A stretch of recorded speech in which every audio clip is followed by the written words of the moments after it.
Zero लगाते लगाते थक जाएंगे। एक इंसान को 2.5 लाख करोड़ रुपए और बच्चे के दूध पे टैक्स लगाते हो, आटा दाल चावल पे टैक्स लगाते हो, हिंदुस्तान के गरीब आदमी का खून चूसने का काम करते हो, जहरीली शराब पिलाते हो लोगों को, जहरीली शराब। 75 लोग जहरीली शराब पी के गुजरात के अंदर मर गए। मानो 75 लोगों की जान चली गई।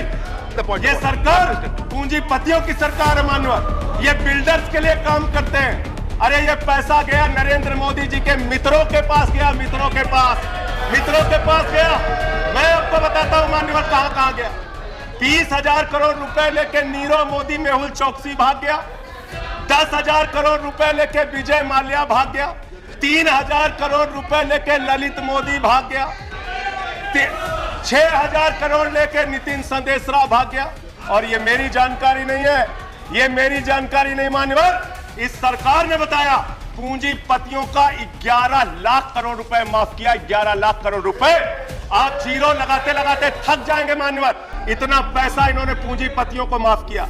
और इस सरकार को एक सनक है, इस सरकार को एक सनक है, मोदी सरकार को एक सनक है। उसको ये सनक है, हमको अपने मित्र को अमीर बनाना है, हमको अपने मित्र को अमीर बनाना है, हमको अपने मित्र को दुनिया का सबसे बड़ा अमीर बनाना है। और मालूम है मान्यवर उसको कितना कर्जा दिया इस सरकार ने? 2.5 लाख करोड़ रुपए। 2.5 लाख करोड़ रुपए मान्यवर, 2.5 लाख करोड़ रुपए।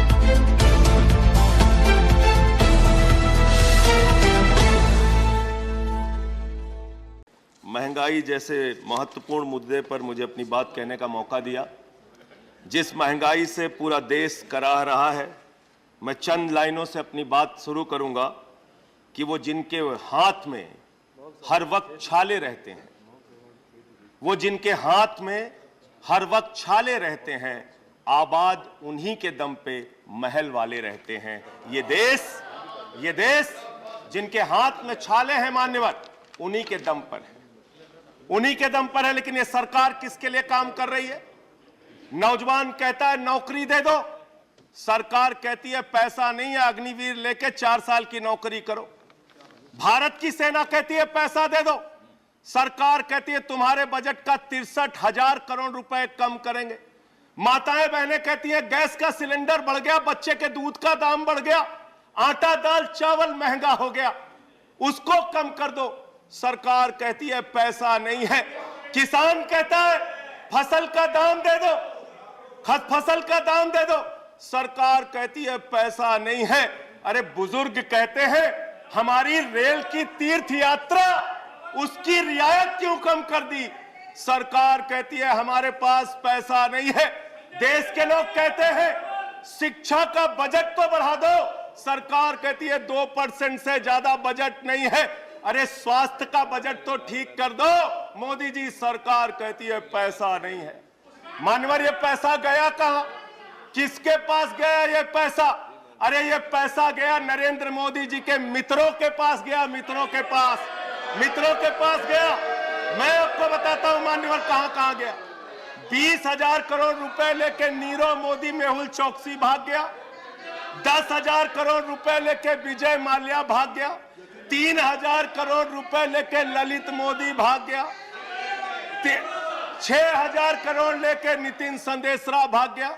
और ये मेरी जानकारी नहीं है, ये मेरी जानकारी नहीं मान्यवर, इस सरकार ने बताया पूंजीपतियों का 11 लाख करोड़ रुपए माफ किया। 11 लाख करोड़ रुपए।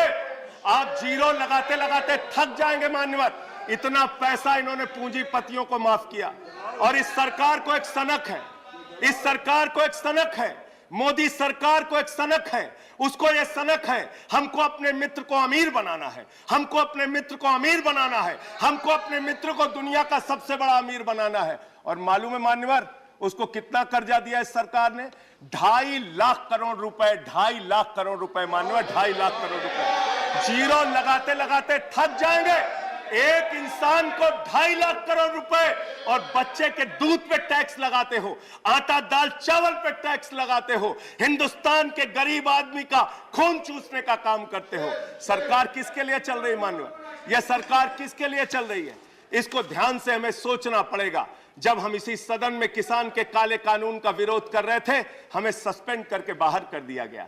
1 साल के बाद यह सरकार कहती है ये सरकार कहती है अब हमें होश आ गया, हमारी तपस्या में कमी रह गई, हम काला कानून वापस ले रहे हैं।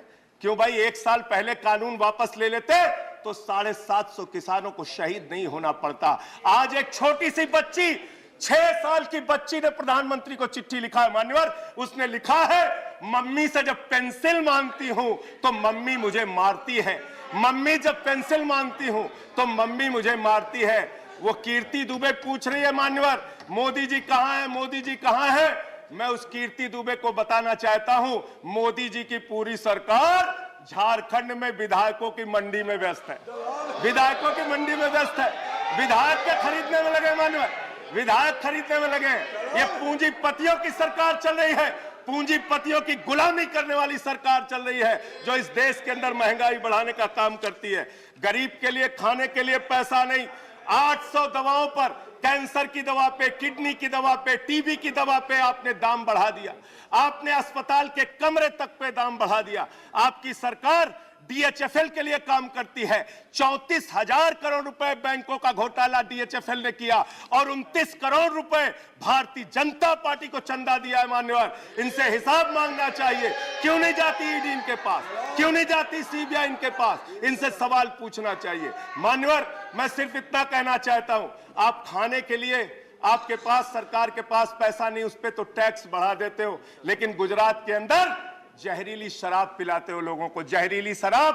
75 लोग जहरीली शराब पी के गुजरात के अंदर मर गए मानो, 75 लोगों की जान चली गई। दिल्ली के मुख्यमंत्री केजरीवाल जाते हैं देखने, गुजरात का मुख्यमंत्री उन लोगों से मिलने नहीं जाता। देश के प्रधानमंत्री उन लोगों से मिलने नहीं जाते, दिल्ली के मुख्यमंत्री केजरीवाल उन लोगों से मिलने जाते हैं माननीय। और मैं ये कहना चाहता हूं माननीय, no point of, I am not yielding sir, I am not yielding sir, 1 minute sir, I am not yielding sir, I am not yielding, let me complete sir.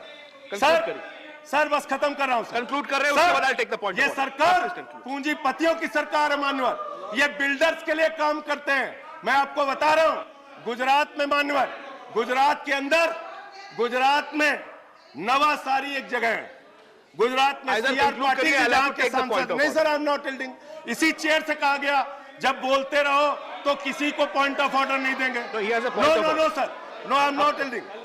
बात खत्म कर रहा हूं, मेरा लास्ट पॉइंट सर, ये सरकार पूंजीपतियों के लिए काम करती है। सरकार एक बिल्डर गुजरात के अंदर सीआर पाटिल के इलाके में, उसके लिए रास्ता बनाने के लिए राधा कृष्ण का मंदिर गिरा दिया इन्होंने। Point of order, Radha Krishna का मंदिर गिरा दिया। Point of order 1100 please, 1 second, 1 second, under which rule, 1 second, 1100 second sir, ये इसी चेयर से कहा गया सर। 1 सेकंड सर, हमारा टाइम आप देंगे sir. 240 no sir, please please chair से बोला गया। I am allowing the point of order, point of order sir, नहीं बोला गया। No sir, 1 second, point of order, point of order 240 point of order 240 sir, जब एक बोल रहे हैं सदस्य 240 irrelevance or repetition. The chairman, after having called the attention of the council to the conduct of a member who persists in irrelevance or in tedious repetition, can ask the member to discontinue the speech. Sir, and most of what has been said here does not relate to the topic being discussed in the council, sir. Taking your point is taken. Sir, a lot of what has been said does not pertain to the I've subject. taken your point. You made your point. You made your point. Made your point. Please sit down. बैठ जाओ sir. He's concluding. बस खत्म। Please. माननीय sir, इसी chair से कहा गया था Conclude. एक सदस्य बोलता रहेगा तो किसी को पॉइंट ऑफ ऑर्डर नहीं देंगे। सर खत्म कर रहा हूँ सर, मैं ये कह रहा हूँ, कल तक मैं ये कह रहा हूँ, ये सरकार, कल तक ये दूसरा कानून था। हाँ ठीक है, बैठ जाओ, कंक्लूड करिए, बैठ जाइए, खत्म कर रहा हूँ। कंक्लूड करिए। सर मेरा समय खा रहे हैं लोग। सर गुजरात में एक बिल्डर की सड़क बनवाने के लिए राधा कृष्ण का मंदिर गिरा दिया इन लोगों ने। कंक्लूड करिए। ये बिल्डर्स की गुलामी कर रहे हैं। Please conclude. Thank you. Vijay Sai Reddy ji, Shri Vijay Sai Reddy ji, yes please.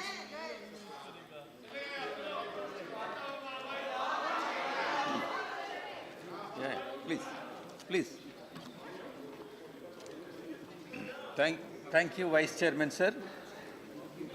Some of the members, honorable members of this house, quoting wholesale price. अगर आप चाहते हैं गरीब हर वंचित इंसान की आवाज आप तक पहुंचे तो हमारे चैनल को सब्सक्राइब करें और बेल आइकन का बटन दबाना ना भूलें। देखते रहिए बहुजन हलचल न्यूज।